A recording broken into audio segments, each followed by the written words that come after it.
Czy mówiąc prawdę o rynku nieruchomości, można jednocześnie mówić nieprawdę i wcale to nie będzie intencjonalne kłamstwo? Okazuje się, że można, czego dowodem najlepszym jest ten wykres. Jest to wykres zresztą GUS-u o zmianach cen na rynku nieruchomości. I dlaczego to jest nieprawda, to wyjaśnię w tej audycji, chociaż też powiem, dlaczego to jest prawda. Ale warto wiedzieć właśnie te szczegóły, co jest prawdą, co jest nieprawdą, jeżeli chcesz kupować mieszkania. Opowiem też o innych analizach rynku, robionych na przykład przez deweloperów i nie tylko. I zachęcę Was, żebyście jednak wyszli w świat realny, a nie siedzieli tylko w internecie, jeżeli chcecie się zdecydować, czy warto się budować, czy też warto kupować teraz mieszkania, a może je sprzedawać. Ale jeżeli interesuje Ciebie rynek nieruchomości, no to po prostu subskrybuj nasz kanał. Chyba wyboru nie masz. Tutaj są zawsze fajne wiadomości, dobre wiadomości, sprawdzone wiadomości o właśnie rynku nieruchomości, o tym, co się dzieje i bez zbędnej propagandy, bo powiedziałem dobre, to znaczy, że rzetelne, a nie, że propagandowe. Proponuj nam w komentarzach, o czym chcesz usłyszeć, bo też wiele audycji robimy właśnie na podstawie Waszych komentarzy. I teraz przechodząc do tego, o czym będzie w tej audycji. Właśnie o tych kłamstwach, o tych danych GUS-u, o danych z rynku pierwotnego, które nie zawsze są do końca prawdziwe. W ogóle o tym, jak one są przedstawiane i skąd pochodzą, bo to jest też zagadka. Słuchajcie, deweloper podaje dane o sprzedaży 3 razy. 3 razy on to podaje. To ciekawe jest. Ale jeżeli już mówimy o deweloperach, no to warto spojrzeć się też na ten wykres na dole, który pokazuje, jaki jest udział rynku pierwotnego w całym kraju i w podziale na województwa. To jest akurat dane za cały 2021, dane GUS-owskie, czyli też te najrzetelniejsze. Za 2022 nie zostały jeszcze podane. Jaki jest procentowy udział zarówno w wartości, jak i w ilości transakcji. I powiem Wam, że mimo, że zawsze jest głośno o deweloperach, to musicie wiedzieć, że w całej Polsce co do zasady rynek wtórny jest większy. To jest w różnych latach mniej więcej 60-70% rynku, 50 parę w 2021, 58,6% transakcji to były właśnie transakcje na rynku wtórnym.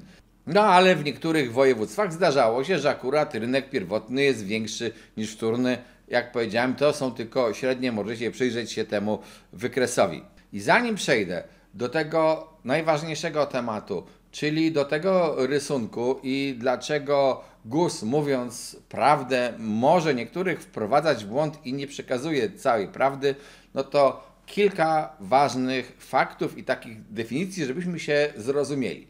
Po pierwsze, zastanówmy się, kiedy następuje sprzedaż. Dla prostego przykładu, wyobraź sobie, że idziesz do sklepu, do supermarketu, widzisz na półce słoik z dżemem, widzisz jego cenę i ten słoik wkładasz do koszyka. Tak naprawdę w tym momencie dokonałeś zakupu tego dżemu. A to, że jeszcze będziesz jakiś czas krążyć po sklepie, wkładać tam dodatkowe produkty do koszyka, potem będziesz stać w kolejce, a potem w koszykasie zapłacisz, to już jest tylko czas realizacji tej transakcji dotyczącej dżemu. Oczywiście może się zdarzyć, że nawet w ostatniej chwili przed kasą zostawisz ten koszyk, ten dżem i zrezygnujesz z jego zakupu. Tak się może zdarzyć. Ale tutaj między Twoją decyzją a dojściem do kasy minęło powiedzmy kilkanaście minut. A jak to jest w przypadku nieruchomości? I to jest ważne. Decyzja o ustaleniu warunków pomiędzy sprzedającym a kupującym dotycząca sprzedaży danej nieruchomości zapada w chwili, kiedy oni uzgadnią te wszystkie warunki. Czyli dogadają się, krótko mówiąc, ustnie. Słuchaj, ja Ci to sprzedaję na takich i takich warunkach, a potem może zawrą umowę przedwstępną, potem może zawrą umowę ostateczną. Jeżeli nie ma żadnych problemów, to znaczy kupujący ma całe pieniądze własne, nie potrzebuje kredytu, a sprzedający ma wszystkie papiery przygotowane, no to może to być następnego dnia nawet taka transakcja, a jeżeli są jakieś problemy, to za jakiś czas. Zwykle na rynku wtórnym ta transakcja od momentu decyzji do momentu zakupu jest między 2 a 3 miesiące, to jest taki przeciętny przedział czasowy na domknięcie transakcji. A jak jest na rynku pierwotnym? I to warto też wiedzieć. Na rynku pierwotnym zawierasz umowę rezerwacyjną, umowę deweloperską i tą ostateczną umowę sprzedaży. Możesz oczywiście od razu kupić mieszkanie, jeżeli ono stoi gotowe, a masz pieniądze, ale taki typowy cykl to jest, powiedzmy, umowa rezerwacyjna. To nie jest też obowiązkowe, zaznaczam, ale mówię typowo umowa rezerwacyjna, umowa deweloperska, umowa sprzedaży. Między tymi umowami czasami jest kilkanaście miesięcy, ponad rok, czasami prawie 2 lata. I deweloperzy oraz ci, co podają dane z rynku pierwotnego, często mówią: OK, fajnie, właśnie nam wzrasta sprzedaż, ale czego? I czasem im warto pokazywać: tak, zawieramy więcej umów rezerwacyjnych, zawieramy więcej umów deweloperskich, bo chcą pokazać, że ludzie kupują, wyrywają sobie te mieszkania. A czasem się chwalą, jak już tych umów deweloperskich jest mało, to jak myśmy fantastycznie sprzedali. I z danych GUS-u na przykład też wynika, że w 2022 roku bardzo dużo w końcówce tego roku oddawano mieszkań i też zawierano wiele umów sprzedaży. No ale to były właśnie realizacje tych umów sprzed kilku lat.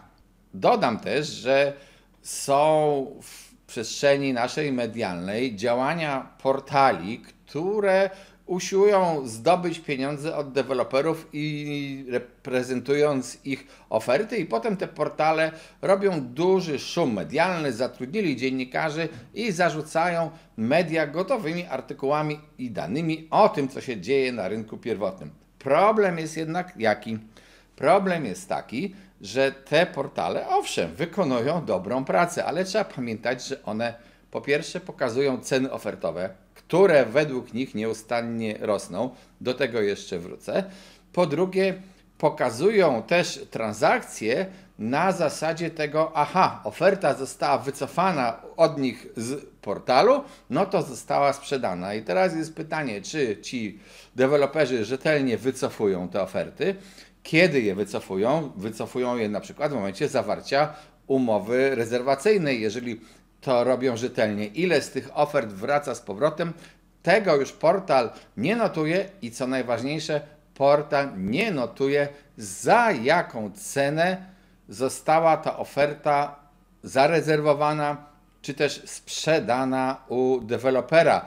A przecież musimy pamiętać, deweloperzy są to ludzie, którzy działają racjonalnie. To są fachowcy, to są przedsiębiorcy i oni doskonale wiedzą, że najgorszą rzeczą, którą mogą zrobić w swoich reklamach, jest pokazanie, że nagle u nich ceny spadają. Bo jeżeli wszyscy czytają dzisiaj artykuły: o, rynek się załamał, inflacja jest fatalna, zapaść w kredytach. Przypominam Wam naszą ostatnią audycję, wywiad z doktorem Jackiem Furgą z Centrum Amron, z Centrum Badania też Informacji Rynkowych Banków Polskich, z wybitnym specjalistą, który pokazywał, jak załamał się rynek kredytowy. Możecie wrócić do tej rozmowy, link na dole.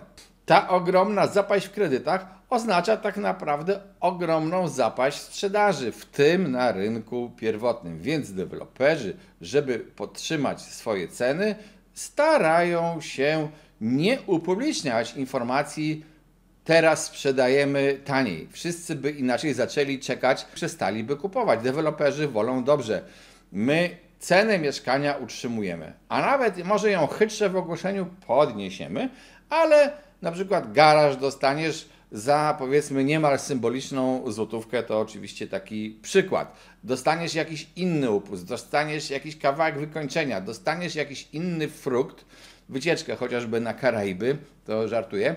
I oni w ten sposób, nie obniżając ceny, de facto ją obniżają. W ten sposób zachęcają klientów.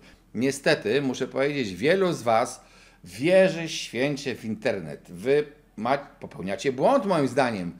Siedząc w tym internecie, patrząc się na te ceny, studiując te oferty, znam takich wielu, że widzę Wasze komentarze też na różnych kanałach, w różnych mediach i patrzycie się, kiedy to wreszcie spadnie. To pewnie nigdy nie spadnie, albo w każdym razie nieprędko spadnie. Mam nadzieję zresztą, bo gdyby zaczęło bardzo spadać, to by znaczyło w ogóle krach na rynku. Ale wyjdźcie w teren, wyjdźcie z świata wirtualnego w świat realny, zacznijcie negocjować, a wtedy okaże się, że możecie coś kupić taniej. W zależności od Waszych umiejętności negocjacyjnych, od Waszej siły perswazji, od posiadania przez Was gotówki, od wielkości zakupu, z pewnością kupicie taniej. Przestańcie zamykać się i robić błąd wierzenia w to, że świat wirtualny jest prawdziwy. Nie, to jest tylko po prostu reklama. I teraz wróćmy do tego początkowego wykresu, który bardzo wiele mówi właśnie na temat świata realnego. I dlaczego, mówiąc prawdę, bo zakładam i wierzę zresztą w Główny Urząd Statystyczny, że on podaje prawdziwe dane. Ale jakie dane podaje ten GUS o rynku nieruchomości? Na tym wykresie widzicie wskaźnik zmian cen. To znaczy GUS tutaj dla porównania przyjął, że cena, podkreślam, nominalna, nie taka uwzględniająca inflację, cena nominalna w 2015 roku wynosiła 0 i teraz te ceny mogły być wyższe od tego zera o ileś procent lub niższe od tego zera o ileś procent. Oczywiście od tej wartości, nie od zera, bo trudno liczyć 100% wzrostu od zera. To żebyśmy się jasno zrozumieli, dla purystów matematycznych jest to wytłumaczenie. I z tego wykresu przyjrzyjcie się jego końcówce. 2022 rokowi on się kończy na trzecim kwartale, bo to są najświeższe dane zebrane przez GUS, nie mają jeszcze danych z czwartego kwartału. Z tego moglibyście wyczytać, że dynamika wzrostu cen na rynku wtórnym wyhamowała. W zasadzie nie mamy, czy też mamy bardzo niewielki wzrost tych cen, a na rynku pierwotnym te ceny rosną.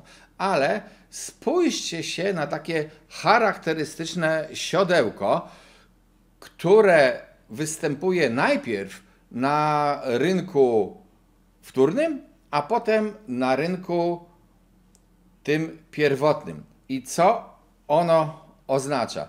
To siodełko jest covidowe. Zaraz będziecie krzyczeli, ale jaki COVID był w 2022 roku? No i tu jest cała zagadka. GUS na tym wykresie pokazuje ceny sprzedaży, ceny z aktów notarialnych, z umów sprzedaży.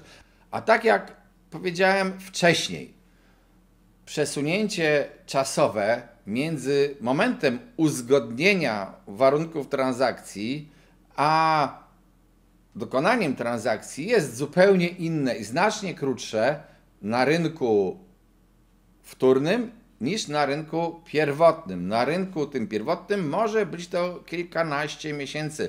I to siodełko covidowe, które widzieliśmy na rynku wtórnym, po jakimś czasie, po wielu miesiącach, pokazało nam się w cenach sprzedaży, podkreślam, z aktów notarialnych na rynku pierwotnym. Tak zresztą było też na początku. Jeżeli zobaczycie tam lata przed 2015, to też dojrzycie taki moment, w którym najpierw był spadek, oba rynki spadają i najpierw odbił się rynek wtórny według tych notowań, a w tym czasie jeszcze pierwotny spadał i dopiero odbił się później. Ale to znowu wynika z tego, że te ceny na rynku pierwotnym były de facto ustalane bardzo często wcześniej.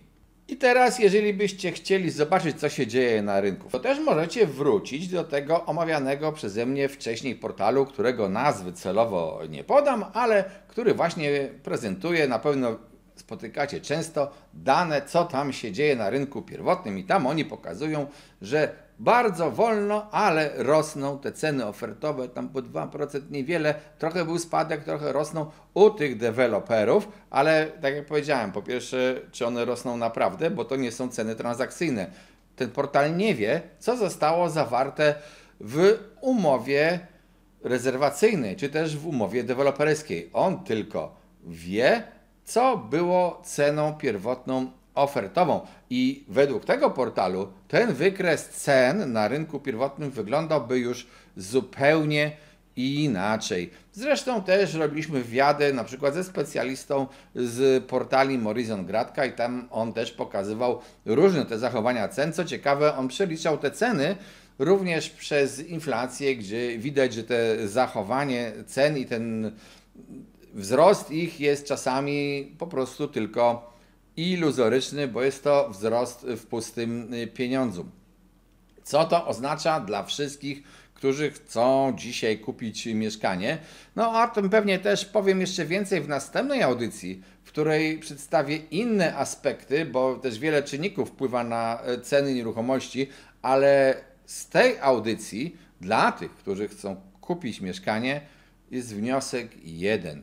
Nie siedź w świecie wirtualnym. Jeżeli chcesz kupić na własne potrzeby, to idź i negocjuj, śmiało negocjuj i po prostu może dostaniesz niższą cenę. A w tej chwili mamy sytuację taką, że oczywiście na rynku wtórnym ceny bardziej też i gwałtowniej reagują na zachowanie, bo jest to ze strony podaż kilkudziesięciu czy kilkuset tysięcy ludzi, którzy konkurują ze sobą i którzy mają do sprzedania jeden towar. Ze strony deweloperów natomiast tych graczy podażowych jest znacznie mniej, są oni znacznie bardziej profesjonalni i będą się starali zachować przynajmniej w ofertach, dopóki mogą, pozory, że nic się nie dzieje, że nawet ceny rosną. Nie słuchajcie też specjalnie za bardzo takich opinii, że deweloperzy teraz, skoro nie mogą sprzedać, to gremialnie przerzucą się ze swoimi ofertami na rynek najmu, bo to jest po prostu nieprawda. To znaczy, oczywiście są deweloperzy, którzy mogą sobie pozwolić na takie przejście. Nie sprzedałem oferty, to będę ją wynajmować. Ale po pierwsze, czy taki deweloper w ogóle chce się wdawać w taki kłopot? To jest pierwsze pytanie. Drugie pytanie, jakie ma ograniczenia finansowe? Bo jeżeli na przykład ta inwestycja jest już bez kredytu i nikt od niego nie wymaga spłaty odsetek i nie prze na niego o te spłaty, no bo robił to z własnych pieniędzy, to może sobie na taką swobodę działań pozwolić.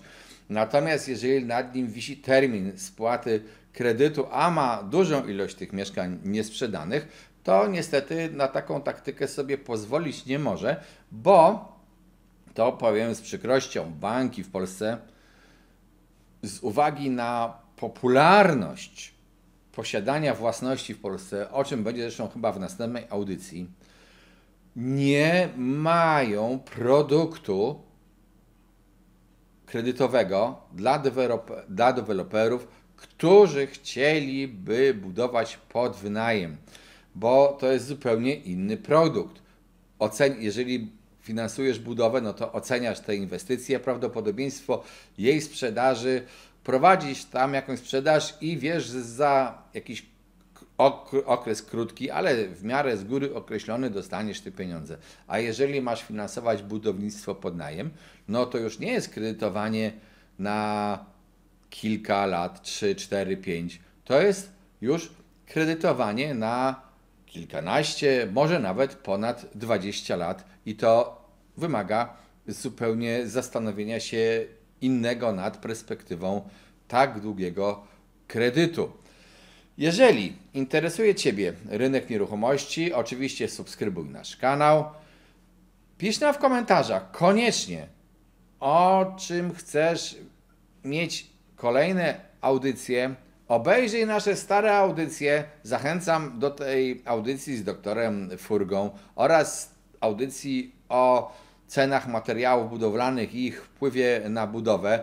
Linki do tych audycji znajdziesz poniżej. Jeżeli chcesz wiedzieć więcej o praktyce obrotu nieruchomościami, no to zapraszamy na nasze szkolenia. Tam jest wiele tematów z prawa. Są też tematy na przykład dla ludzi, którzy chcą się zajmować pośrednictwem w obrocie nieruchomościami. Oczywiście zachęcamy do wspierania naszego kanału. Wspierający zawsze dostają więcej. Trzymajcie się i nie dajcie się zwieść informacjom, które mówią prawdę, ale niekoniecznie ją do końca dobrze prezentują. Trzeba wiedzieć, jak czytać takie wykresy i inne.